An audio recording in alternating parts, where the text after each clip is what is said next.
In 1996, a 34-year-old stockbroker named Jordan Belfort threw a microphone into a crowd of 1,000 salespeople and screamed, They cheered. They threw their ties into the air. They believed him.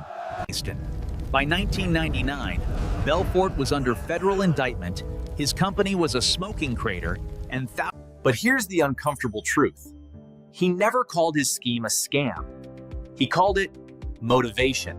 And that's what makes his story so dangerous. The movie made Belfort look like a rock star who broke bad. But the real story isn't about drugs or parties. It's about a machine designed to separate you from your money using nothing but confidence and a phone. And that machine? It never shut down. It just changed its name. Today, it's crypto promoters, day trading influencers, finfluencers selling courses. Same engine, different paint. So let's walk through how the wolf actually worked, step by step. Like you're 5. Imagine you're 5 years old, and you have a lemonade stand. You sell 1 cup for $1. Hey, give me your cup of lemonade. I know a grown-up who will pay you $5 for it tomorrow. You're 5. $5 sounds like a mountain of candy, so you hand it over. The cup of lemonade? A penny stock, a share of a real company that does almost nothing. Maybe sells fish tanks or vitamin supplements, worth maybe a few cents. But Belfort doesn't sell it for a few cents. He sells it to you for $5 by convincing you it's going to explode next week. That's the whole scam. Lie low. Lie high. Sell to someone who doesn't know better. Repeat.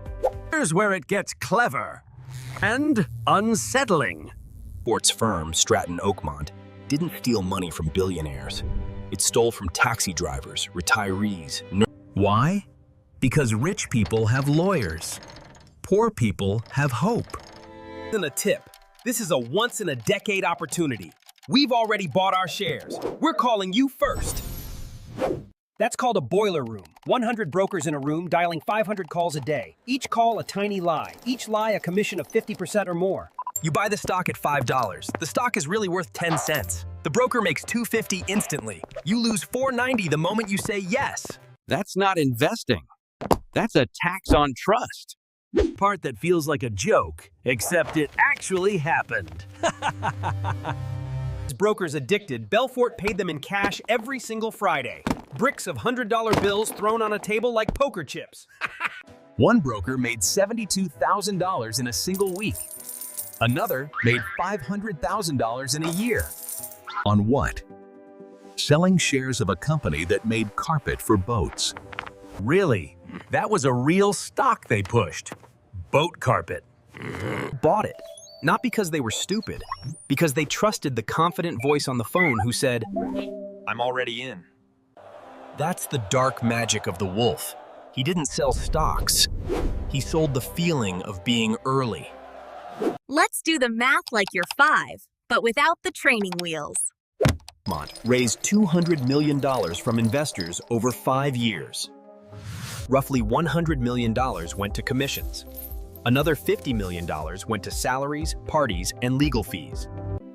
By the time the SEC stepped in, investors had lost roughly $150 million. But here's what the movie doesn't linger on.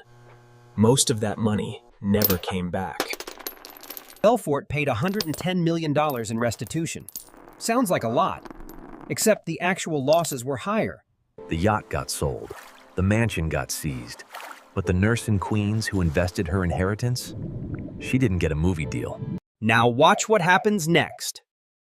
To prison for 22 months, gets out, writes a memoir.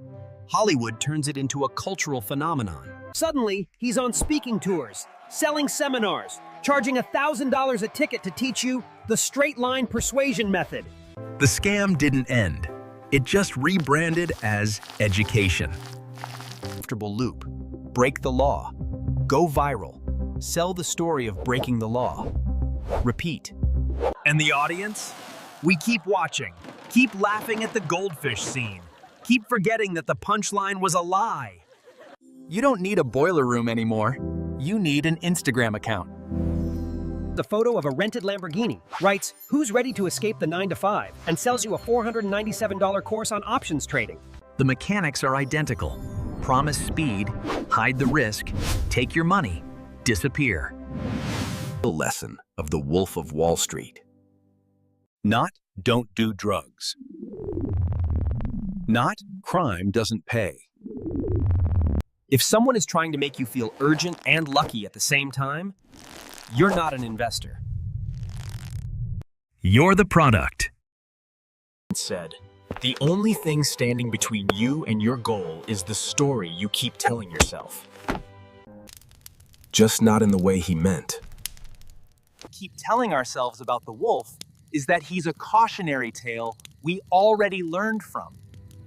But if that were true, why do we keep clicking on the next guy who promises a shortcut? Sometimes someone says, don't overthink it. Don't overthink. You should start.